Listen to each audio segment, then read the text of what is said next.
A big movie came out this week. Little Okay. film by the name of Tron Ares. Now we're going to talk about its quality and its success and the numbers and stuff later in the news dump. But that's sort of the big movie everybody's talking about. Now, Right. I didn't see it. And for a specific reason of it didn't interest me. Now, I know everybody's expected to see every movie. And I know people who listen to this podcast, the few of you who do, are obsessed with my takes on every movie. And by that I mean you're not. You don't desperately need my take on every movie. But as we've stated in this podcast multiple times, if there's something you don't like or it's not up your alley, don't give them your money. Yeah. I always find it fascinating when something bad comes out and people are like, oh, I hate it. And it's like, well, didn't you see stuff ahead of time that gave you an indication it was going to be bad? Well, yeah. And it's like, well, why'd you go it? Because I have to go see all the new things. It's like, you don't have to see all the new, you don't have to give them your money. If something's bad, don't buy it or watch it or consume product. You know what I mean? It's must consume, Red. I know. So for me, I'm old enough to have been around when the first Tron came out. I remember seeing the trailers and stuff for it. And I wanted to see it as a kid. But, as a kid, I had no money. And so it was up to my parents to decide whether or not we were going to see it. And my parents, it wasn't something that was up their alley, so we never did. And it wasn't until I was an adult that I actually finally saw it. I think I was a parent with like my own kids and things. My kids were just like really small at that time, so they weren't into it either. But it was okay. But by the time I watched it, it's not okay. It's very boring. What I mean is, by the time I watched it, all the stuff that was going on in Tron had either been surpassed or shown to be something that wasn't going to happen as far as technology or anything like that. So what I remember mostly of Tron was that, one, it was a movie, and two, it was a seldom played arcade game.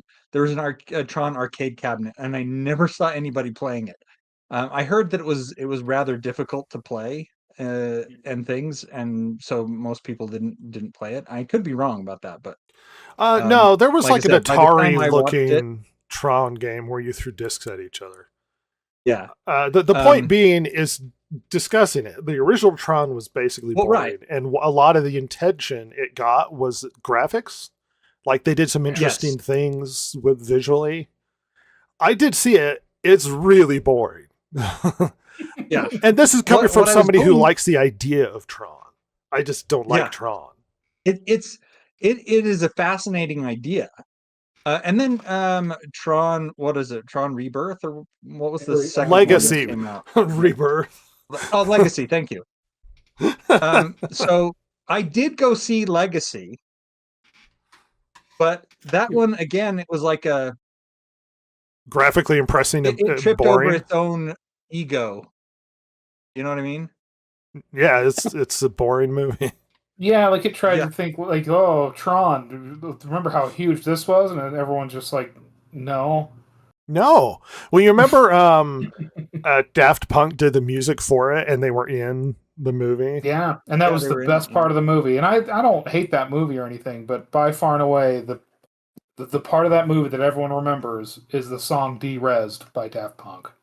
Like, and visually, it's a pretty movie. Very, very pretty. Very pretty. Absolutely. But it's so up its own butt. Well, and now we have Tron Ares. It doesn't seem to be performing well. I was thinking before this podcast, when I heard about the movie, I was sitting here reflecting, going, you know what? I would really like Tron to be awesome. That would be great. Having a really good Tron movie would just be really cool. Because I actually really want some really good movies. I think part of the problem with being critical especially with us, is we tend to be critiquing constantly, which maybe we might over poke holes in problems with movies. Yeah. But then me and Ross saw Fantastic Four, and a lot of people lambast it. We thought it was all right. It's not amazing, but it wasn't a horrific film. We thought it was all right. It has its moments, and then if you think about it very long, the plot kind of falls apart. Most But certainly. it's all right. And I genuinely really want a really good movie. And I thought, you know what would be awesome if Tron was just really, really good. Just Ares was just blew my socks off. Like the trailer kind of wants me to think it's gonna be just this amazing visual experience and such an interesting tale and whatnot. And then word starts to get out about the plot. And I don't want to be like, oh, shockingly, the movie that probably wasn't going to be good didn't end up being good. I know.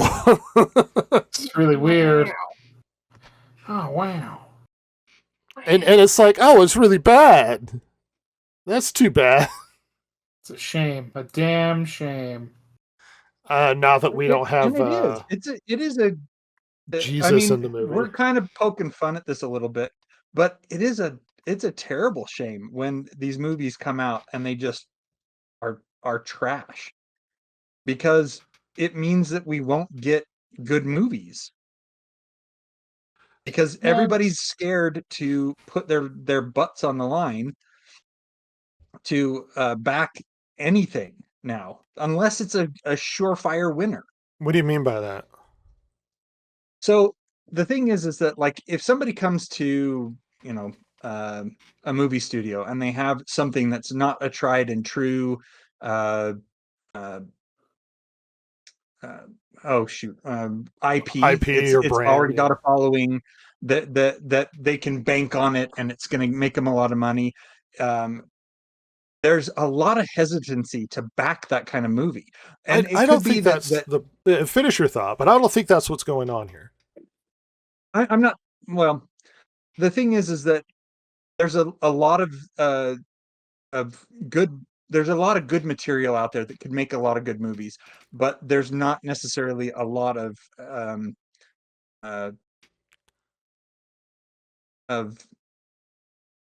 impetus to back that kind of thing, because when you have these movies that come out that people think are going to be a surefire winner because they do have some fan backing and things like that, they flop, and then they're like, ooh, maybe we shouldn't touch this. There have been a number of projects that looked really good but were canceled because something else didn't do well. I mean, I guess so. The classic thinking when it comes to brand recognition and IPs is it's a lot harder to establish a brand new brand than it is to use an already existing recognizable brand. And it is like calculable as far as like the difference between the two. Getting a brand new different movie established is harder. But the problem is we have evidence after evidence after evidence of films with brand recognition being horrific giant pieces of crap. Yes. Superman, Star Wars, Jurassic Park, like everything, every big brand you can think of. Marvel, just Marvel after Marvel after Marvel film, just horrible films. And brand recognition, the traditional thing would be brand recognition is what's bringing these people out.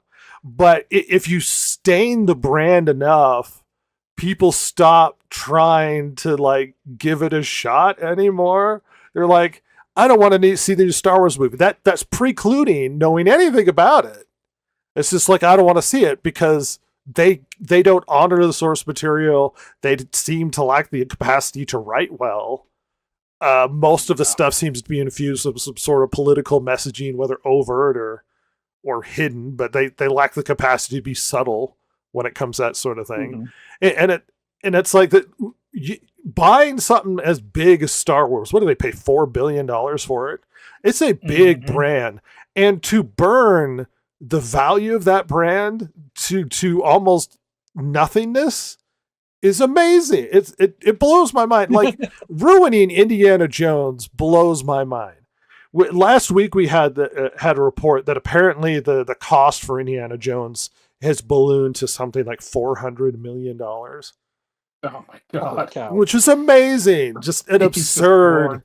For a Pro- geriatric Indiana Jones and some broad no one likes. Yeah.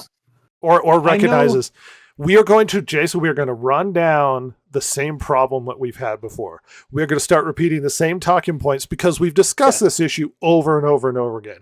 What I want to do is steer away from that and start talking about what essentially I titled this podcast over, is start to recognize the fact that think back, whether it's video games or movies, what is actually working now.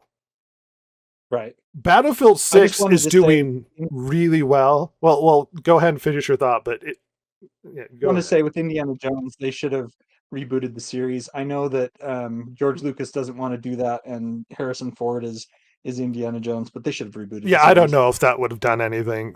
People can't associate No, it Indiana probably Jones without Harrison Ford. I mean, if he's eventually going to pass away, and Well, that doesn't mean we or should make more. retire. No, that means we're going to AI him.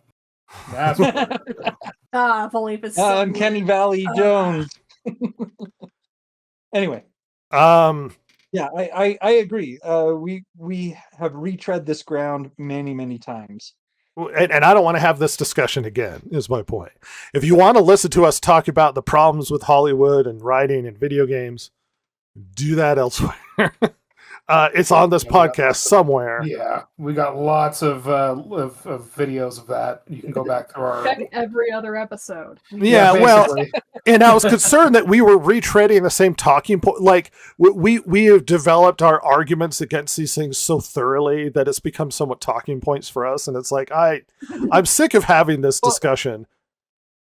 Well, a movie comes out, or a new take on an old classic or whatever comes out, and it's almost like there's a checklist going on in Hollywood where they're like, did we dishonor the source material enough? Yes, we did. Check. And so when it comes to us reviewing it, it's like we go through the same checklist. They dishonored the original source material. They had ample opportunity to workshop this, and instead they took this other route. The only people they have working on it are, instead of writers and entertainers, are activists. And so it's almost, like I said, it's almost like both of us have this checklist. And all of this is true. We go through. All of this is true, but there's a deeper direction to go with this, which is what I'm going to try and do today with the rest of you.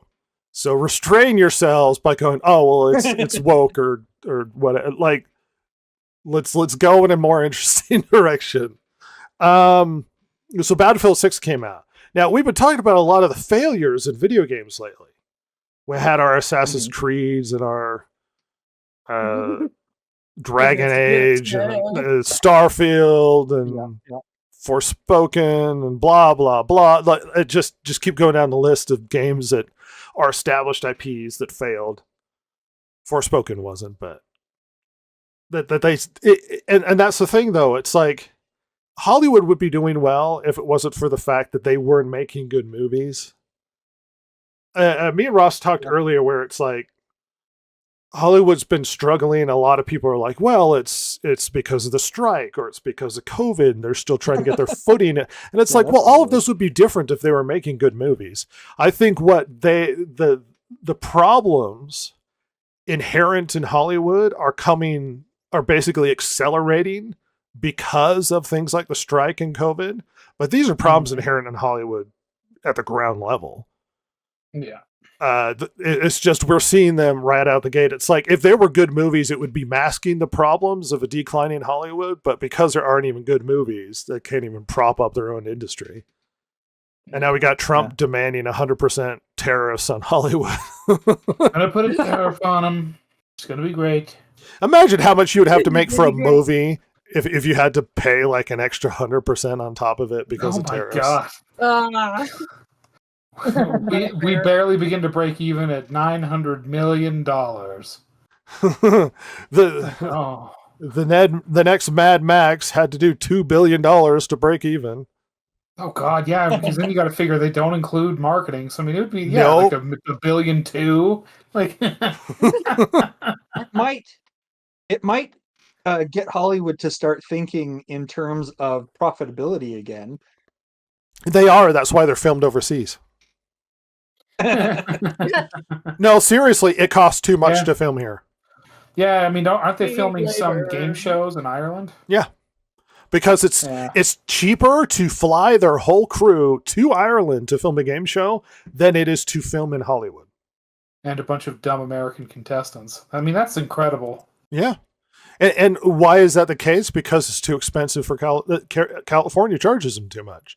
It's the regulation, it's the unions, it's the taxes, it's all. And it's like, oh, well, England really wants to encourage people to film there. Why do you think so many movies are filmed in England? Because it's cheaper. Why do you think so many movies are filmed in Vancouver. Georgia?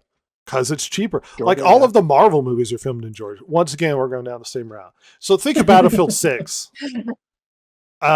It's the danger route of having the same discussion again. Think of Battlefield 6. Battlefield 6 is doing well. Why, Ross? Well, after the disastrous Battlefield 5 and 2042, it seems to be a return to form. They had a very, very large beta cycle, 2 different betas on weekends, and they did incredibly well. And it's because the gameplay mean and the they- feel is back to what it closer to what it used to be. And it's They funny returned to because form and they did more testing before they released. Seems to be. We'll see. I mean, this is the first weekend, so who knows? But I mean, at the very least, this is the most hype a Battlefield game has had since, well, Battlefield 1. well, and I've seen articles where it's like Sony is moving away from COD towards Battlefield because COD is not performing, and it's like I don't know why everybody thinks that Battlefield is like the new shooter. Like, look at the last like 3 or 4 Battlefields; they've been terrible. But suddenly we get one Battlefield that's kind of good and everyone's flocking to it. Why? Because it's not trying to rewrite the formula. It's not trying to experiment. It's not trying to change what worked with Battlefield. You know what Mhm. works? The traditional formula of how Battlefield works. And it kind of functions well. And guess what? Yeah. People are kind of hungry for that kind of game. Yeah. I mean, look at the games that are successful right now that you can think of that are actually standouts. Was it Silksong, Silksong, Hades? mhm. Expedition 33? Oh my gosh, I started Silk Song and yes. See? Meh. Why are they working? It's not that it's doing anything outside of the box. It's doing a traditional, and by traditional, it's like tried and true method of gameplay that's familiar. Because it's like Silksong runs way better than any traditional platform. It's smooth, like the combat's clean and whatnot, but it's not reinventing the wheel, so to speak. It's Yeah. not creating a new combat system that's confusing, and it's not telling a story that's up its butt in its preachiness. It is doing something that's traditionally successful and doing it well and presenting it in a good way. I mean, think of like Dragon Age. What did everybody wanted is a traditional Dragon Age. We wanted to fight dragons. We wanted sword porn. We wanted to be able to kill monsters. We wanted the lore from Dragon Age. Yeah. What did they do? They Mhm. kind of recreated Dragon Age in a new political sort of lens.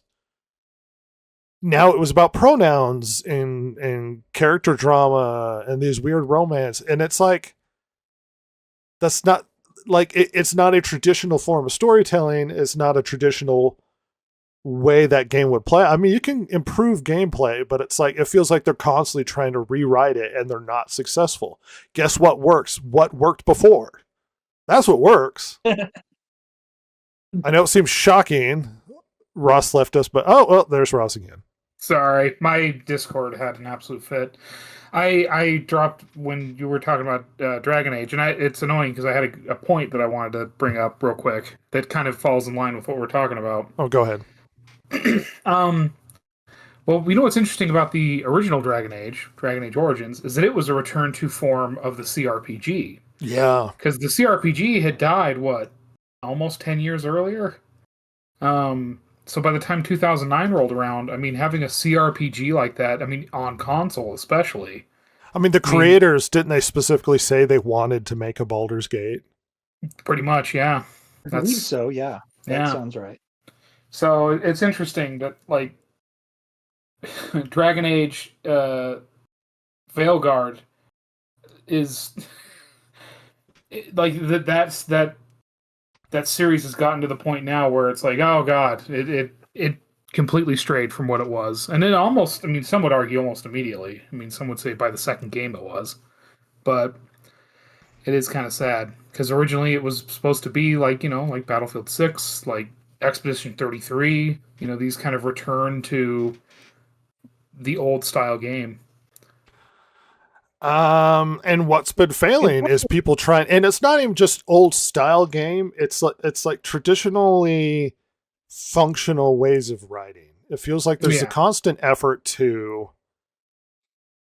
be cynical or create morally gray characters or break from like a traditional 3-act writing style, like the capacity to make serious, emotionally grounded stories. Everything's got to be ambiguous or cynical or tongue-in-cheek, and it gets exhausting because like trying to rewrite how traditional story forms are established doesn't seem to be working for that. Now I'm going to go into that much deeper, but we'll set that aside. One thing I want to bring up, as I went and looked up the 2025's best-selling games thus far, and this is from October 8th. Let's look at the best-selling games. Let's see, EA Soccer, Doom. Okay.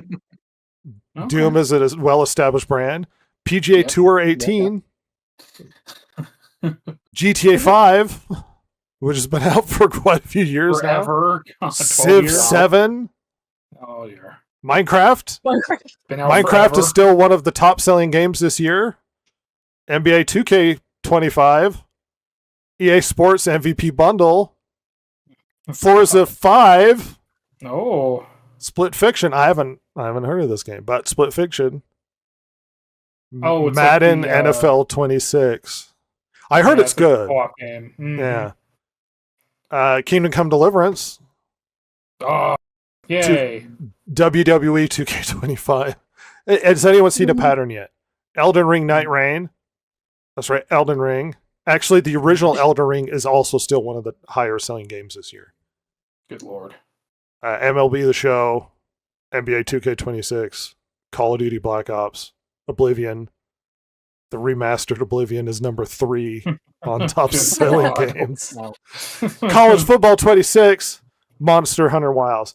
So, with this evidence, Silver, what do you think is a pattern that we're seeing? Oh, nostalgia. Just bringing back, old game formula of games that worked. Yeah, a repeat soccer game is not going to surprise anybody.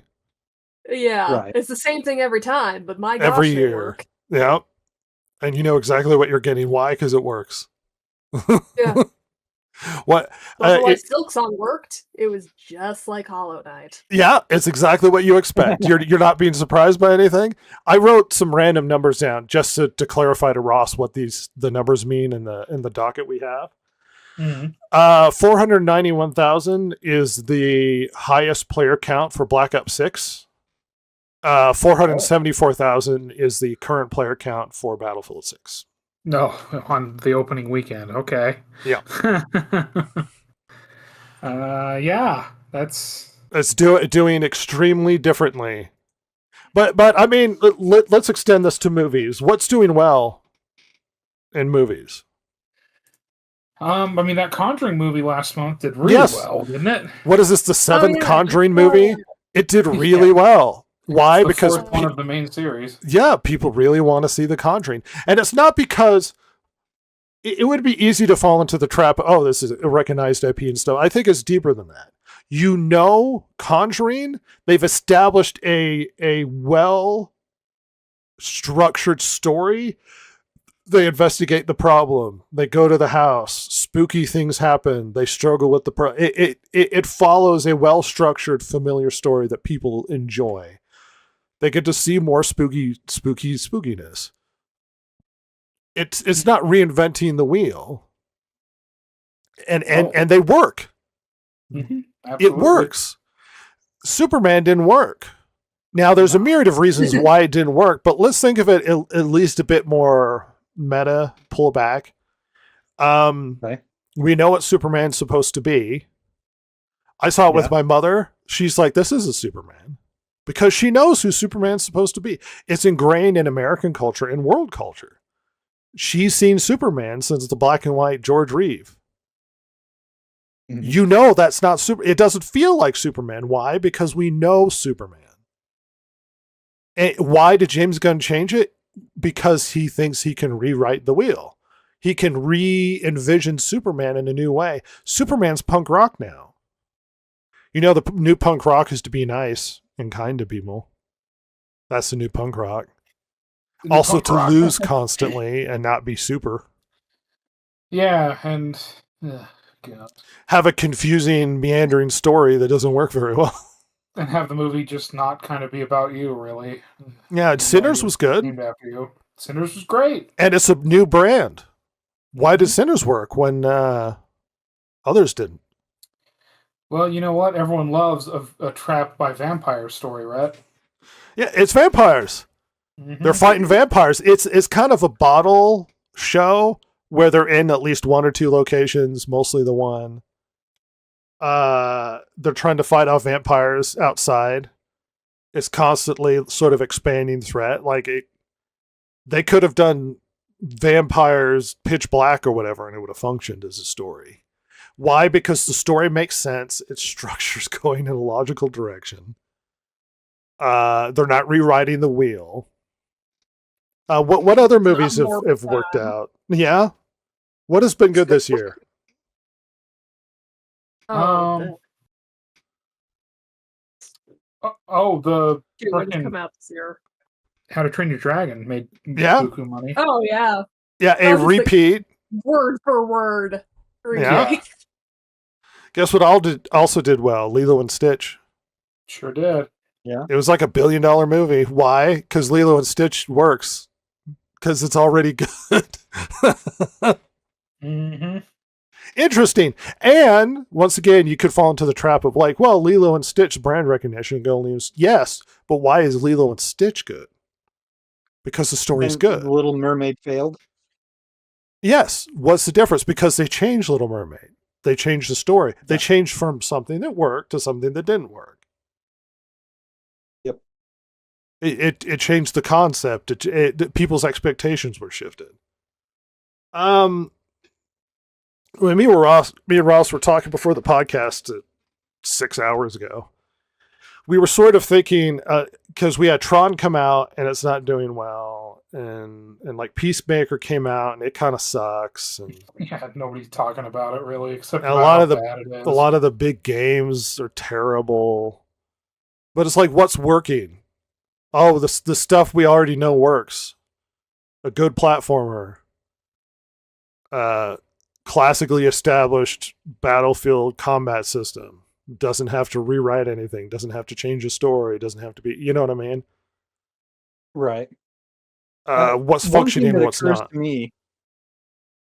So there obviously games have been around now since the 70s. And they've obviously just gotten more and more complex since then. But the thing is that every time that we've gone through a new generation of games, the thing is that things like Battlefield 6, right? They there's a formula behind how you build a that type of game, and how you make it fun for the player. And it seems to me that this formula exists for a reason. It's tried and true for a reason. It's been around for a while. You've tested it. you've worked on it, you've ignored it and seen the consequences, and yet the game companies still are at war with this formula. You know what I mean? Well, It's right. like, So I it can't works. believe. It works. Yeah. Why are they changing it? Yeah, it's like it's almost invariably going to happen. It's almost inevitable that you get one game and the public latches onto it and they play the crap out of it and they want the second game, and the second game sucks in comparison to the first game because they decided, you know what, we need to change this thing up. We can't just have the same uh, controls as before. We have to do this new thing, and we have to in and I'm not even talking about like story beats or anything. I'm just talking about pure functioning game mechanics. It's like they go in and they say, you know what, we need to tweak this, and it's like, do you really? Well, and Do you experimentation really need isn't to always tweak it? bad. I True. would like to point back at sort of the point, the title of the podcast. Why audiences are craving the familiar. And it feels like what is coming out feels unfamiliar. And when things are successful Yeah. is because we're moving back to what's more familiar. I think we're getting exhausted by people trying to rewrite the formula, and the formula is not working.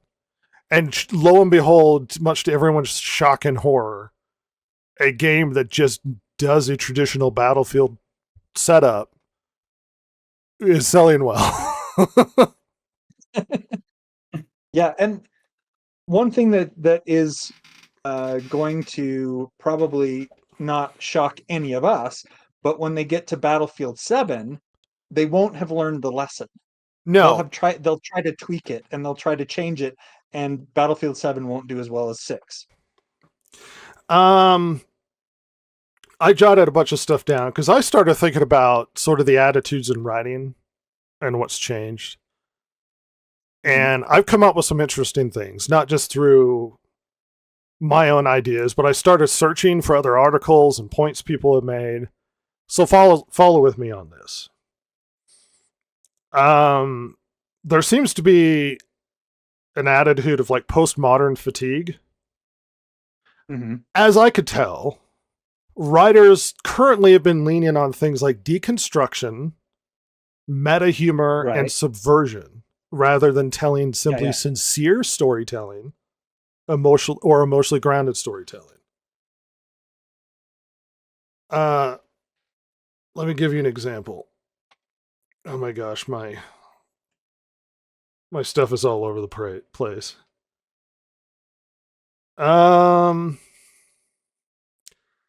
Well, Marvel is a good example. It used to be sincere. The story structure Yeah, used to have sort of your traditional 3-act story structure. And then it moved to, I guess, jokey and sort of, how would I describe it? Feel and tone Mhm. more important than sincerity and story. Okay. Yeah.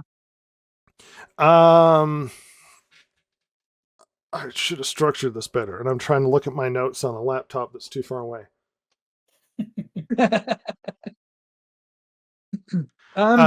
Current stories are confusing surprise with depth, and I think surprise seems to be a common trope that's used in common storytelling Yeah. today. And like you said, the subversion of expectations. Well, and that's a current attitude of we don't want to follow how traditional stories have been told. It's like the idea that traditional story structure is considered to be, I guess, old-fashioned or misogynist Yeah. or something. And so everybody feels like they need to rewrite the formula and try and tell stories in a new and subversive way. All the characters need to be like gray and cynical, which seems weird to me. It's like nobody can follow sort of a story arc and learn from their growth and overcome their problems. Everybody ends sort of like, well, I'm jaded about the world. Like the writers are jaded about everything. Mm-hmm. Well, you have like the Batman, with Christopher Nolan and stuff that that's not anyway. They did a kind of a grittier version of Batman, and suddenly it's like that's all they can think of is we have to do a gritty Batman, or we have to this movie we're going to do it, and it's going to be a rom-com. It's not gritty enough. It's like, well, a rom-com's not supposed to be gritty. Well, even just think about the Batman. Extend that further. The Batman Yeah. versus, like, let's say Christopher Nolan Batman. Mm. Sure, it's Right. gritty, but Christopher Nolan Batman was gritty. Yes, it was. The new Batman, did the character have a story arc? Did he grow? Think about it. Yeah. Did he have a redemption? Or was he just perpetually a broken protagonist all the way to the end? Mm. Because that's what we're getting. Yeah. Yep. Characters who don't Yeah, grow. no. Yeah, that it's like even in those Christopher Nolan ones, absolutely. There's growth, there's change in them. I mean, even if it's not like the biggest. Everything's dealt with cynically. Mhm. Yeah, now Everything. especially. It's one of the things that I've lamented about with the superhero movies. It's like a superhero isn't allowed to be a superhero. Yeah. Well, I mean, look, even the few superhero movies I've watched, I mean, Iron Man, like Tony Stark changes. I mean, even in the first movie, Thor, which is perhaps the least serious of those early Marvel films, and there's absolutely growth with him, despite the fact it's, Oh, yeah. you know, probably the silliest of those early ones, just even in premise. But like, yeah, that is there a lot of growth in these later heroes? That doesn't seem like it. Well, and it seems to me that they're taking archetypes that exist Mm. and they're basically told to question the archetypes nowadays. That you don't just have a Yeah. traditional hero, you're supposed to question that structure of a character. Well, you know, do we really have to create a character that's like this? Instead of sort of understanding the archetypes and why they work in storytelling. Almost like the current political attitude, you're supposed to question all traditional forms of storytelling or even structure. The thing is that there is a valid reason behind, you know, asking questions about the archetype and stuff. But they But it don't seems ask to me questions, that they they don't- dismiss it. Yeah. It's either they ask the wrong questions, or they ask questions and don't like the conclusions and so reject, you know, I don't think they're asking questions. reject it outright. I think their knee-jerk reaction is it came before and it's part of a structure of storytelling that's old-fashioned and I'm going to rewrite the story. Yeah. Think about Indiana Jones. Hey, Indiana Jones, one of the Mhm. greatest heroes of all time, always sticks through it, doesn't give up sort of thing. The new movie, he's an old man who's jaded and has given up. Yeah. Why? Because they're rethinking what these characters should be. It's like somebody goes, oh, well, this hero wins at the end. It's like, well, why do they have to win at the end? Can't. Kathleen Kennedy had a famous line where when she was a secretary and they were making Indiana Jones, she piped in when they were talking about it. It's like, well, what if he doesn't get the girl at the end? He gets the dog. It's like, what the hell are you talking about, Kathleen Kennedy? It's because the idea is to subvert what had come before. To think, well, I could Right. do this different.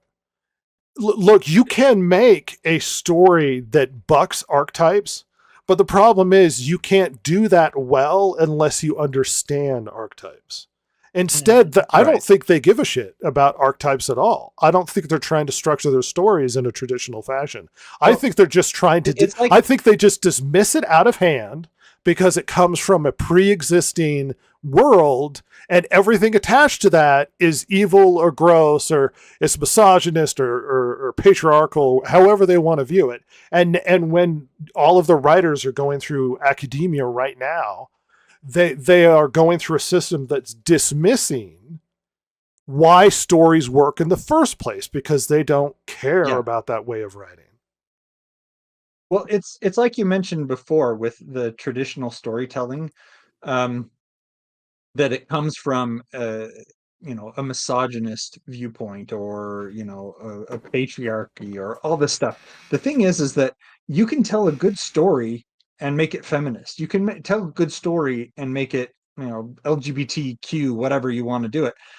The whole purpose behind the 3-act thing and the hero's journey and all that stuff is to tell a story. It has nothing to do with where it came from. The thing is that story structure has been around for so long, and the reason it's stuck around for so long is because of how successful it is at telling a story. It doesn't have to be, it's just the structure. It has nothing to do with the content. There is a, not being political, but there's a good example of somebody describing sort of how a liberal and conservative would view something. And they said, let's say there's a fence in the middle of a field. A liberal might walk in and be like, well, I'm going to tear down this fence. It's in the way. Why is it here? There's no reason it should be here. Where the conservative might go, oh, wait, there could be a good reason why this fence is here. And even though we don't know, maybe we shouldn't tear it down without understanding why the fence works. Maybe we shouldn't try and tear down things that function, like Battlefield's combat system, Battlefield's way of gameplay, without understanding why it works in the first place. Yeah. Why does Ghost of Tsushima work? Because it's a very traditional story about samurai and honor and that sort of thing. Why would completely changing that, the gender and the storytelling, and make the new character lesbian or whatever they're doing, why might that not work? Well, because you don't understand why the first one worked in the first place. It's like they lack the capacity to understand why why what we're doing, and it doesn't have to be strictly storytelling, but I went down the storytelling rabbit hole. Why does it work? And why? And we're seeing people flood to what was already working in the first place, and not moving towards these new brand. Like, they're not even new brands, but trying to reinvent the wheel. James Gunn just shows up and thinks that he can recontextualize Superman, who's the oldest superhero practically of all time. And you can reinvent or recontextualize Superman as if you have the capacity. Everybody knows who Superman is, his values, where he comes from, what he does. And now you're like, actually, his parents are terrible and they wanted him to conquer the planet and have a harem. I watched countless reaction videos to Superman. Every single reaction, everybody went, oh, well, he clearly faked that video. Every single one, because nobody could believe that was true. No one. Right. And none of them understand that it was true. They still walked away from that film being like, oh, well, he faked that video. Every time. Because we know it's stupid. Mm-hmm. We know it doesn't work. Exactly. You were going to say something, Jason? Well, one of the things that I think that a lot of people forget, especially about video games, and like you said, you've gone down the rabbit hole of storytelling. There is a modicum of storytelling even in the simplest video game, and if you ignore that storytelling aspect, then your game suffers. Like I said, even in the simplest, you go back to the Atari days. Pac-Man still had a little bit of a story. Now, obviously, as games have gotten progressively more complex as the years have gone on, that story aspect has gotten more and more important. And so what we see, like you said, is there's a return to these games that adopt the traditional formula, because the games that have tried to do this, bucking that traditional narrative, don't work. They fail spectacularly. And like I said, with that added complexity in video games now, it's become almost an inseparable part of video games to have a really solid story that's part of your game. Well, just I think mean, of you can still a have a good game, think of a but it's traditional not a game. great game if it has a poor story. Well, sure, but even think of like a traditional gameplay loop. Was it action, Right. reward, progress? Mhm.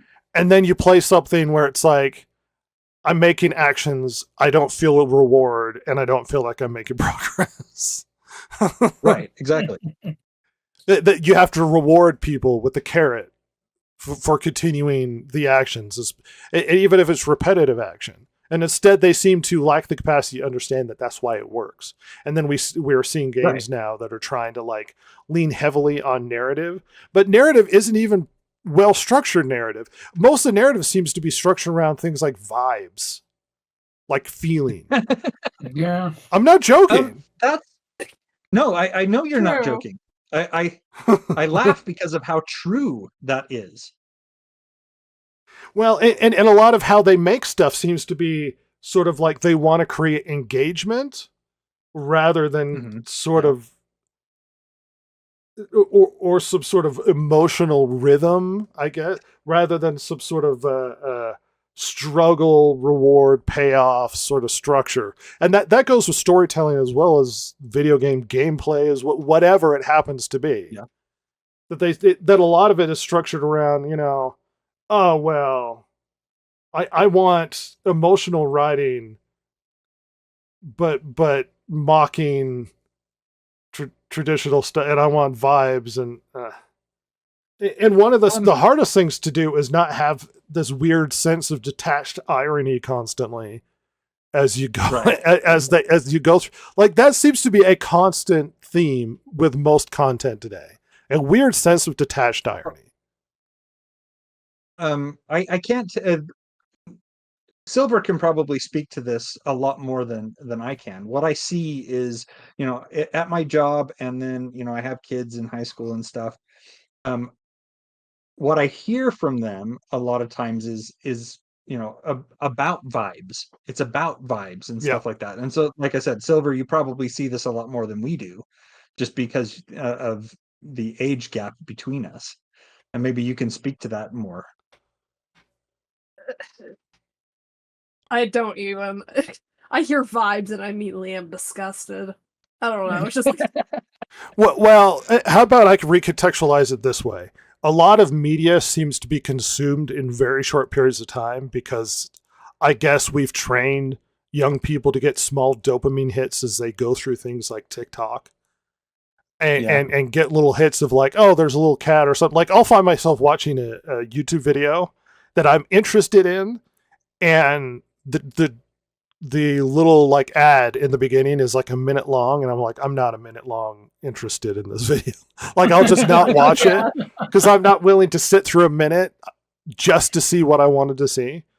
And that a lot of what we're getting through content has a lot more to do with the little dopamine hits and the vibes we get from it, like a TikTok or a YouTube short or whatever. And that's being translated in how they view creating content.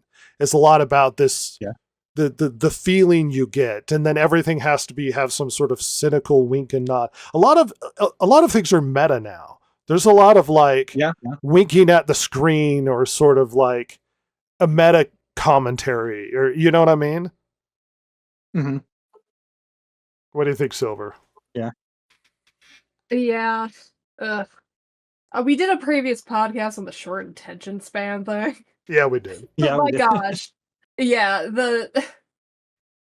it does feel like they're doing things that's just like, okay, instead of you work hard through like a game in order to get that reward, which is what makes like the Dark Souls games feel so good. Instead, it's like what you're saying, just like a bunch of little things here and there that's just like, I don't feel rewarded now. This is sad. And I guess what I was trying to go with was, since you're around more younger people than us, you probably see more often people talking about vibes and how it makes them feel and stuff like that. In my day-to-day life is just I'm not saying that you're not revolted by it, but Well, yeah, I'm just saying, like, yes, you're right. My day-to-day life, it's constantly hearing, "Oh my gosh, did they pass the vibe check?" You're not giving me the right energy. It's giving me like Oh, uh Y2K vibes. That's my life. Most of them weren't Well, alive during Y2K. Oh god, am I that Seriously. old now?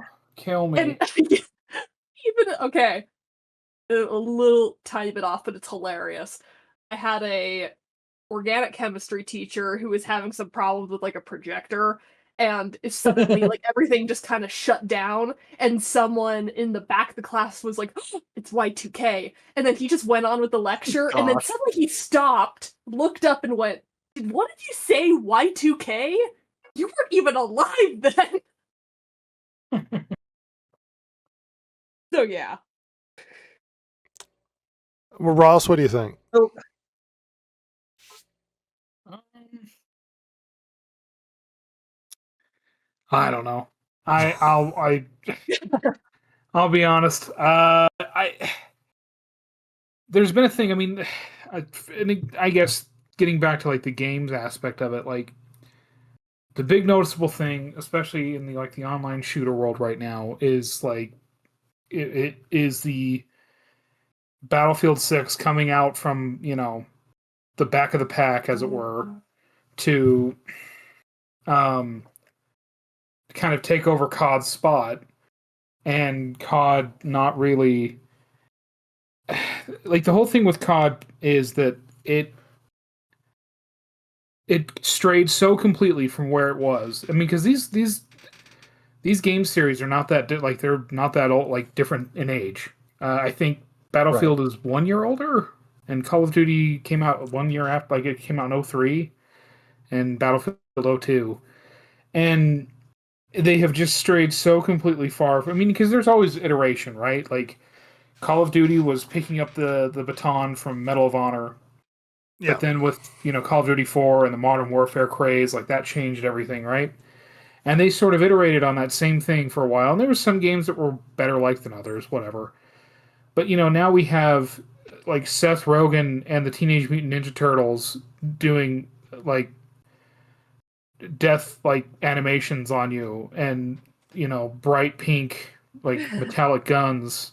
Like what the hell's happened? Like even beyond things like game modes and stuff, like Call of Duty having a battle royale. Like, I mean, it's even beyond that. I mean, it's just what are we? What are we doing Chasing now? trends.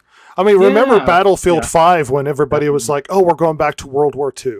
World War II that made Battlefield recognizable. And the trailer came out, and it was full of diverse characters and a woman main character with a prosthetic that wouldn't function at that time, with like gold guns, with tassels, and everyone's like, what the hell is this? When was this in World War II? Like, what am I looking at? And like, it was especially shocking after Battlefield 1. Yes. Because that was the game that immediately preceded it. And it was, I mean, look, Battlefield 1 is not like a realistic or super historically accurate. However, in the opposite direction, we were talking about vibes and stuff, but in the opposite direction, it absolutely tries to nail atmosphere and feeling, and like very cinematically in a way, World War One. Is it historically accurate? No, but it tries. It takes what it can use gameplay wise, and try to make it feel authentic to some degree. And Battlefield 5, I mean, it was like a splash of cold water comparatively. It was so baffling how they completely strayed immediately away from what they were doing in Battlefield 1. Hmm. I was thinking as you were talking about that. One thing we don't often get in storytelling is like character resolution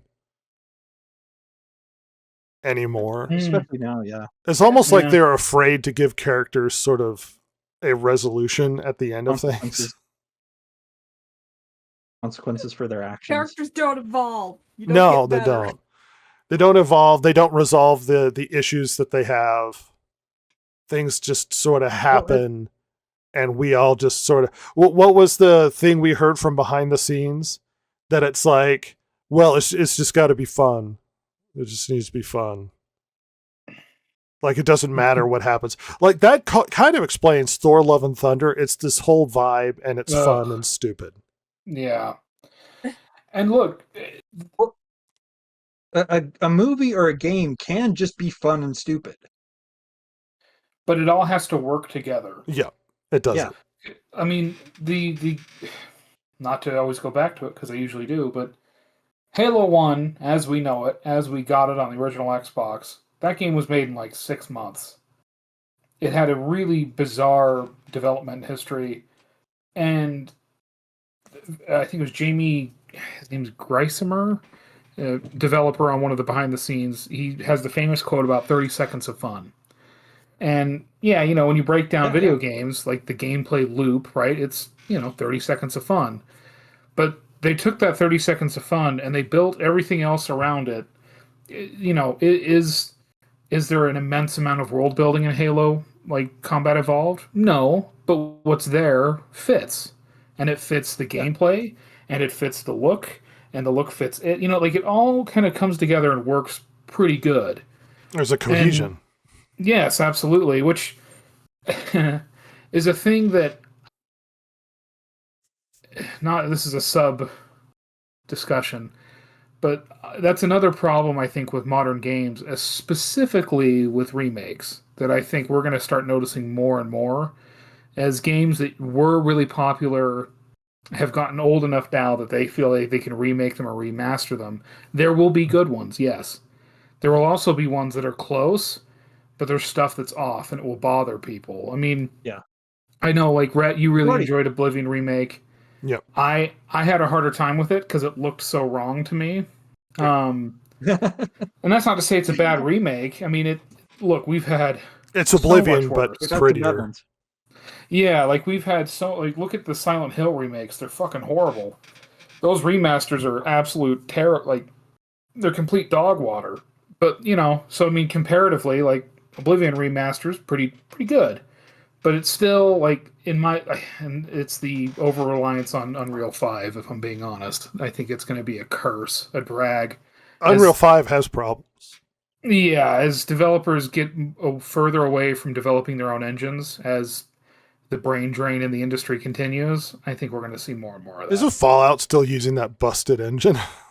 Yep, and Halo Infinite was still using essentially the same engine. I think they call it Blam, that Halo CE used from the early thousands.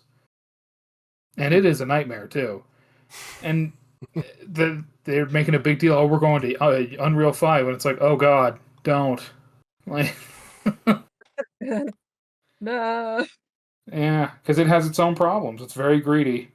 Well, and we're getting these remakes and remasters. It's like little Final Fantasy Tactics. Yeah. Why is it great? Why is a remake great? Because it's remaking something that was already good. Mm-hmm. And it didn't even remake, so to speak. It remastered. Yeah. Yeah. Why did Oblivion work?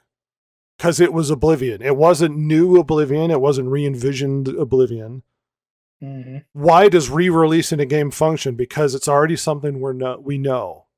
We're familiar with it, and it works. And if they change something, we know about it because we know the other game too well. Mm-hmm. Right.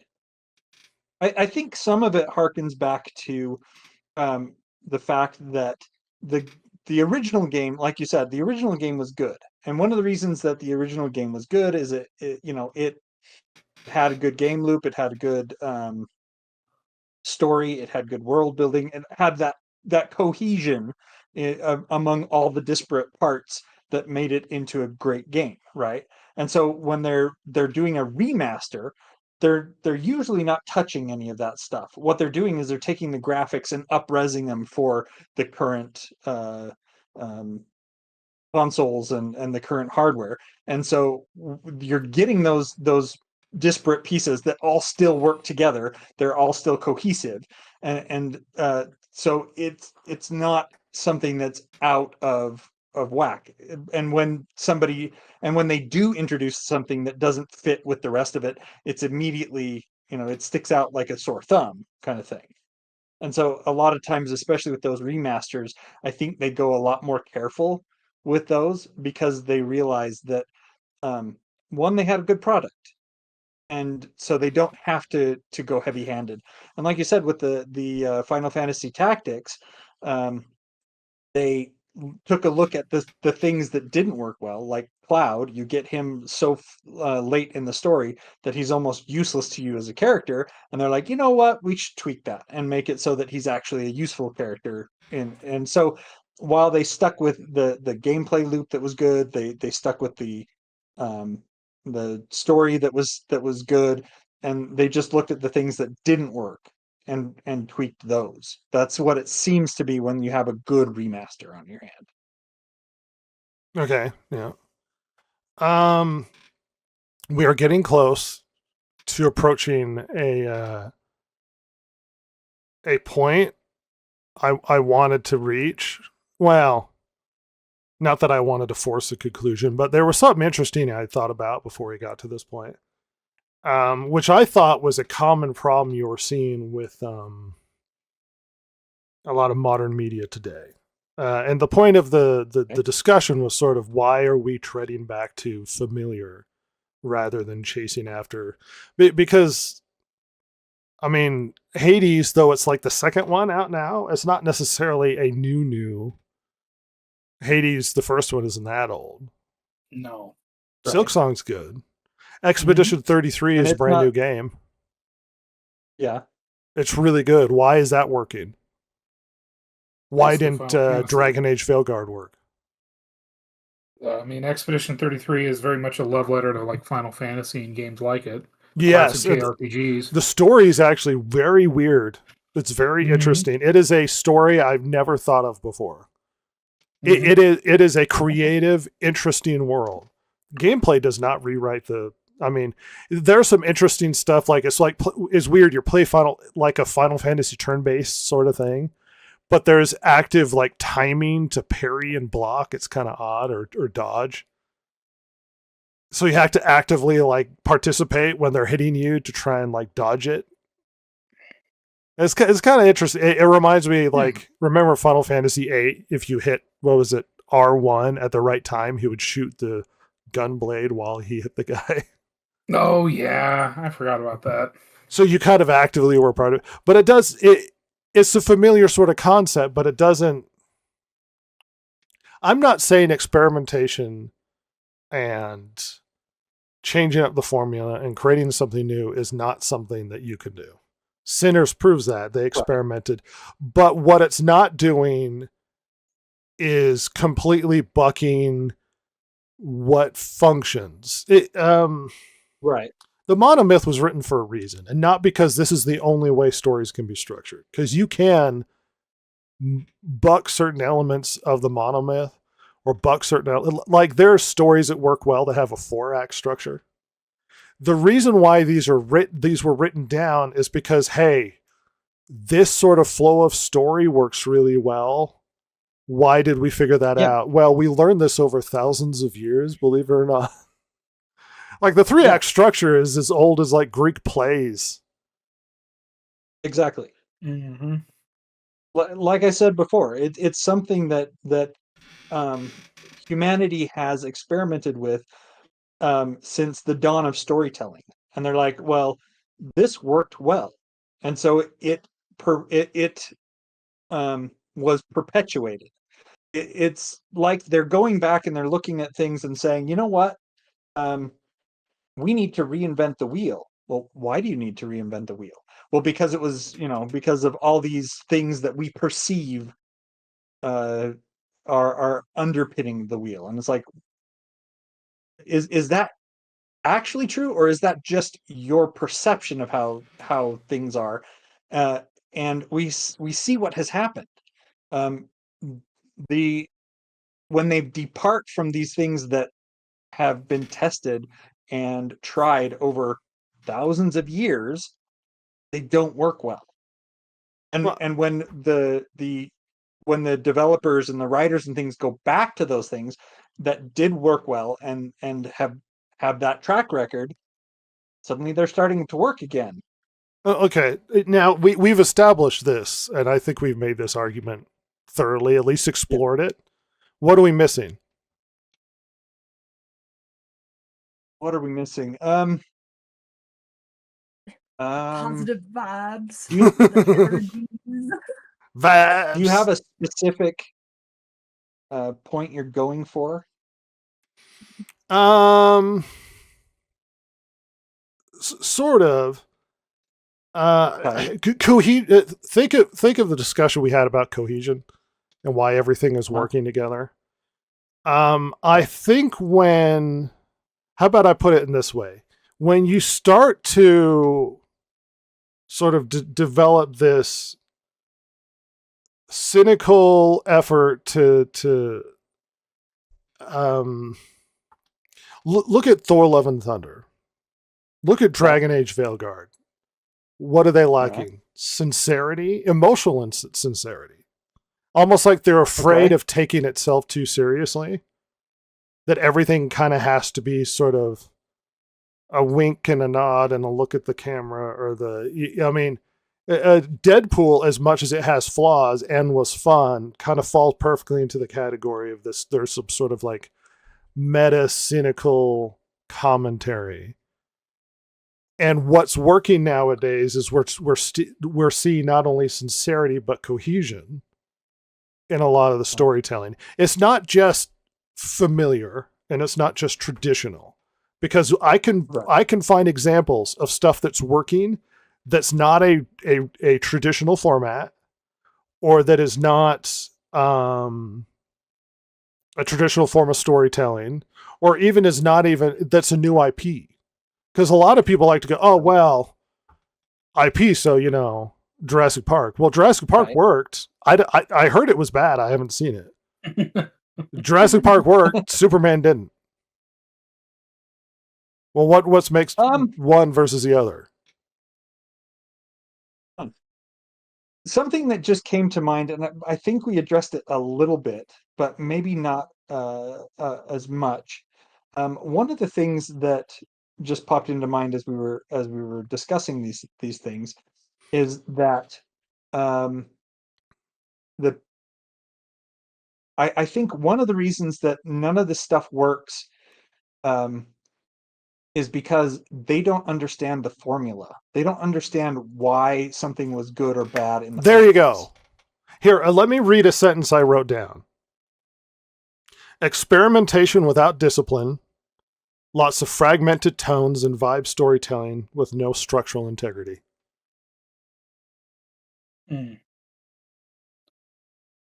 They don't get why it works. And like I so said, when I you think experiment and change it, you don't understand how to make it better. yeah. Because Like I said, I think they we did address completely it. rejected why stuff was functioning in the first place and thought they were smarter than all of the knowledge and experience to establish what made for a good game or a good movie or a good story or a good TV show or a good comic book or a good whatever. And they built upon it a cynical attitude of how much they hated. Maybe there's some sort of underlying political attitude of hating Eurocentric patriarchal structures and seeing this all attached to it.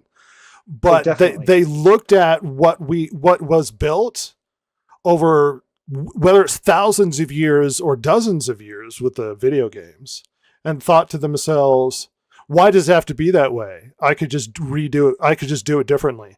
And think of it like painting a painting, but not having a traditional art training.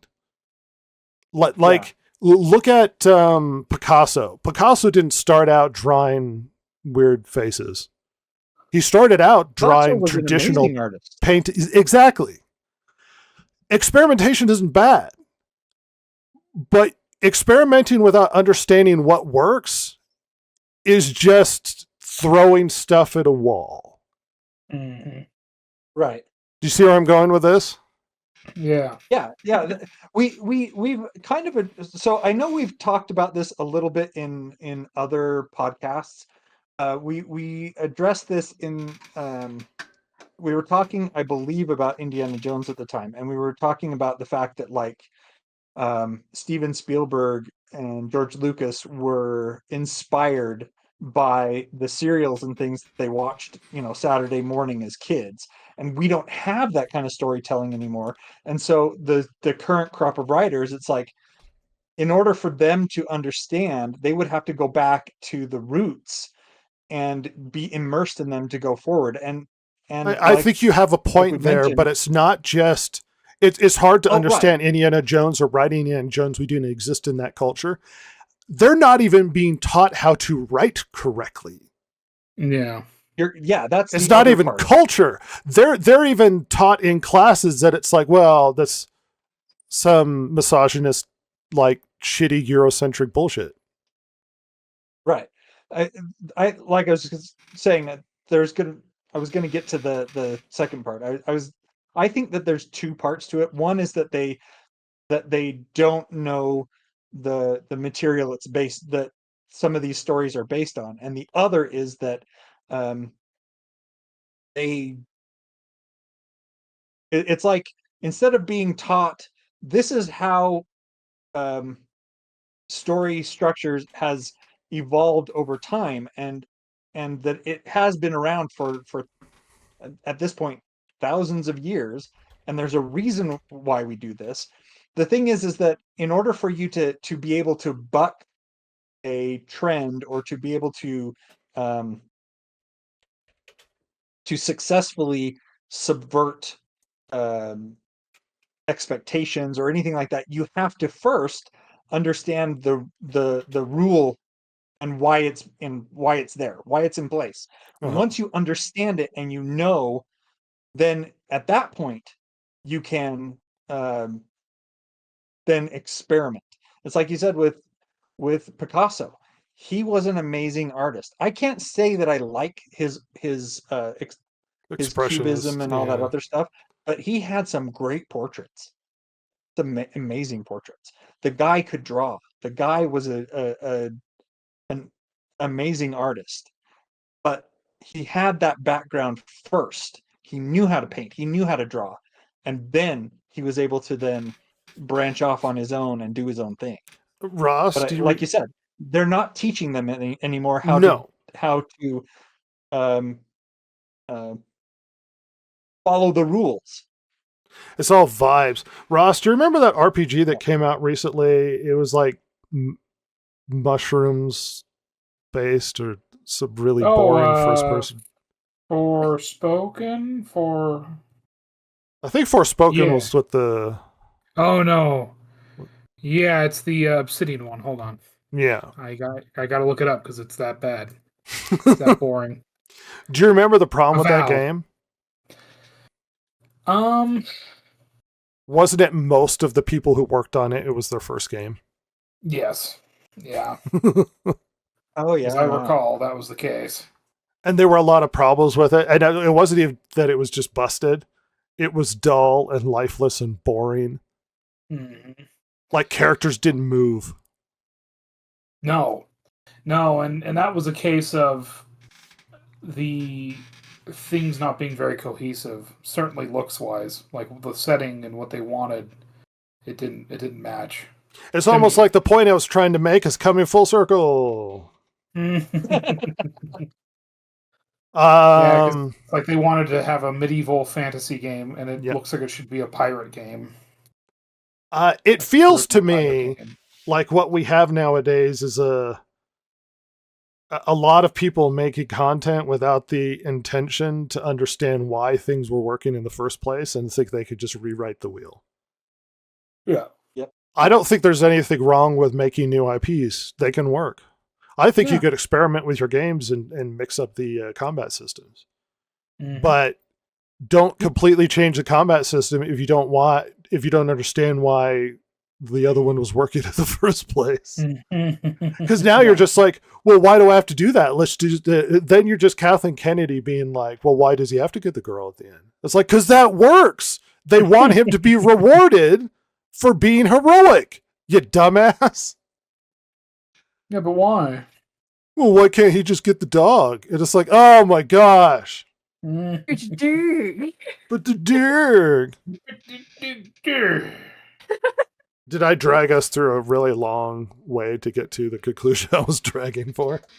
No, I liked it. That was suspenseful. Oh, thank you. Like the story. Oh, oh, snap, Silver.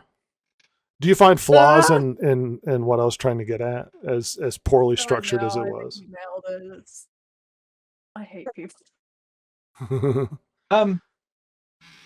No, that it's like you mentioned before at the beginning with the whole liberal conservative thing where they see a fence in a field and the liberal is like, well, I need to tear this fence down, and the It's in conservative my is, way. why was this fence put here in the first place? Let's Yep. figure out why that fence exists, and then maybe let's remove it. Yeah. You when you go to ride a bike, your parents put training wheels on it, not because you're going to ride with those training wheels forever, but because you don't have the balance, you don't have the requisite skills to be able to ride that bike without a little bit of help. We have Bike ride handrails, bikes we have without training guardrails wheels? on things for a reason. And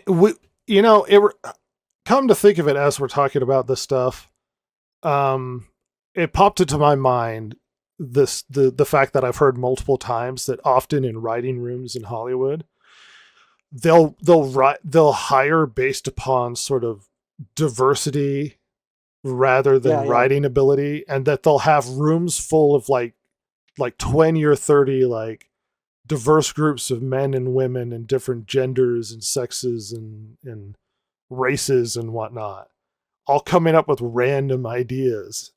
And that oftentimes it comes down to a couple middle-aged white guys that have been there forever to actually make everything coherent, because they just throw ideas at the wall. And it's like, here's one thing you'll find. And everybody thinks they're at least smarter than, you'll find this often. Everybody thinks they're above average intelligence, which means no one's average. And you'll find that everybody has ideas, just like everybody has shit. Yeah. Everybody thinks their ideas are brilliant, and everybody else's ideas are stupid. Everybody has ideas. We are creative people. We think we think up ideas. We think of creative, clever ways to do it. You can have people that are lower IQ than you come up with interesting, clever ideas, especially when you're probably average. Mm-hmm. Everybody has ideas. Being able to turn that idea into something that works, narratively, gameplay-wise, artistically, that's where the skill is involved. It's being able to translate that idea into something that functions. Mm-hmm. And simply going, well, we could do this, this, this, and this. And it's like, yeah, but I mean, look at any good director. A lot of movies that turn out really good is when a director labors over whether or not something should be left in or not. Yeah. For the sake of the story, or how many video games out there you're like, oh, a lot of stuff was cut along the way. There was hours of Lord of the Rings footage we haven't seen. Yes. Yeah. Yeah.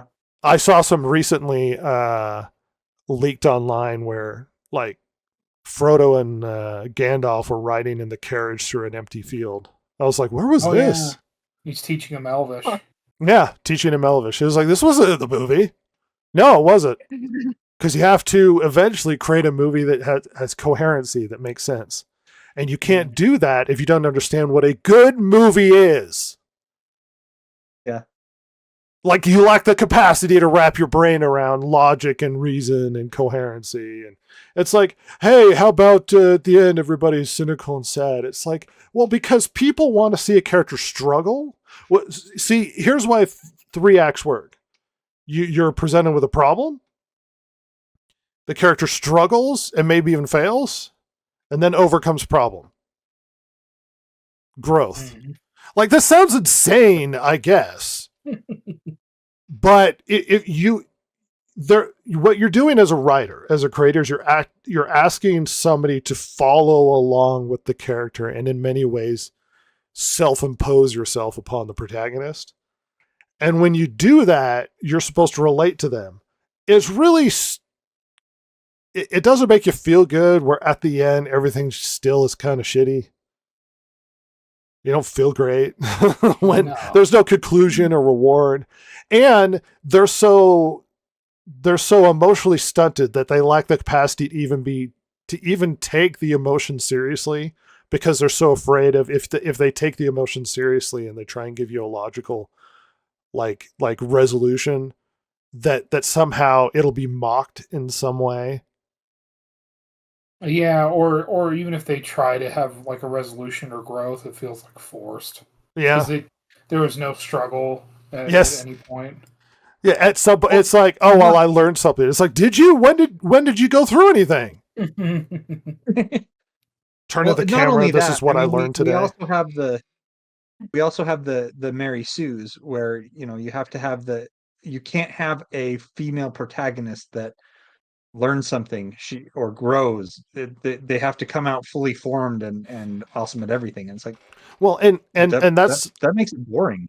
That's a perfect example is why Rey doesn't work. The reason why the Mary Sue was such a problem is because she doesn't have anything to struggle, because everything is easy. So that when she comes to the end of it, there's no real character growth because she didn't really have to overcome anything because nothing was difficult. And at the end, she wins. So it's like, so why am I following a character that, like, that's not an interesting arc of a character's journey. I need the character to struggle and learn. It would have been more interesting if she was the worst Jedi ever. Yeah. Yeah. Absurdly weak, just constantly struggled to lift rocks. Somehow survived through everything.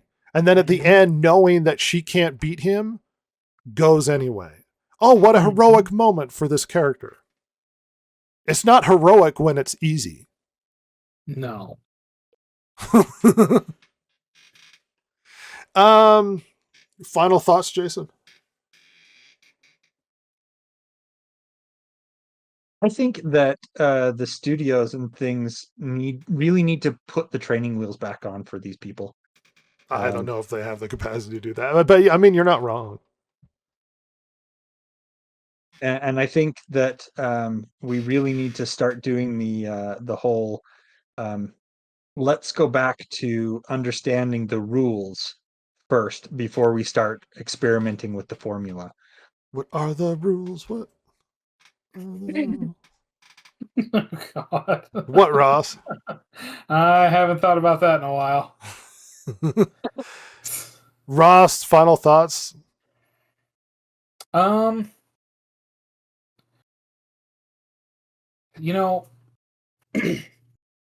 yeah, I mean, experimentation's good, but definitely understand whether it's gameplay, storytelling, whatever. Like, there's a reason why certain things worked and certain things haven't.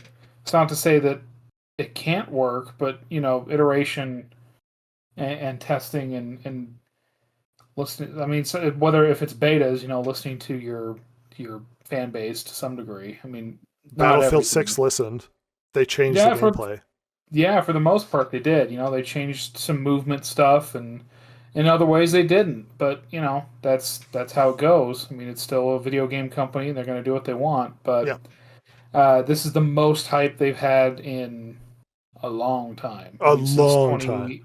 It's almost like people have been hungry for a good Battlefield.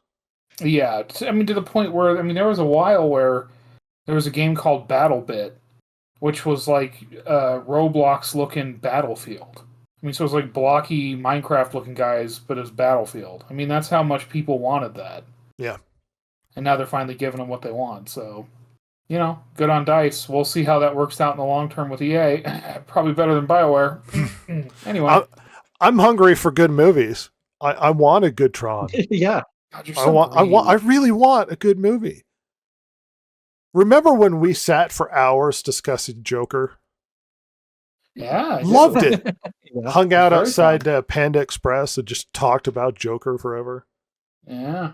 I saw a clip today for Pete Holmes where they were making a joke. Pete Holmes is hilarious. But anyway, they had the Joker version of Joker, the Joaquin Phoenix version. And he's like, why are you dancing? And he's like, this is my physical expression of me transferring from my previous self to embracing the Joker persona. And it's like, the director doesn't even agree with that anymore. Nope. Like at all. Like everybody understood why it was good, and then it's like we get to the second one, it's like why? What's it? Because he didn't understand why the first one worked, No. or he hated why it worked. Yeah, I probably more that one. I Yeah, think he that's ended what up it hating seems it. like anyway. Yeah, Silver. Especially What? with the comments he made about the second one. Yeah. We really didn't like number 2, even if it was good looking. It wasn't good. Silver. What do you think? We need to make content great again. Content great again. It's gonna be great. We got the greatest content.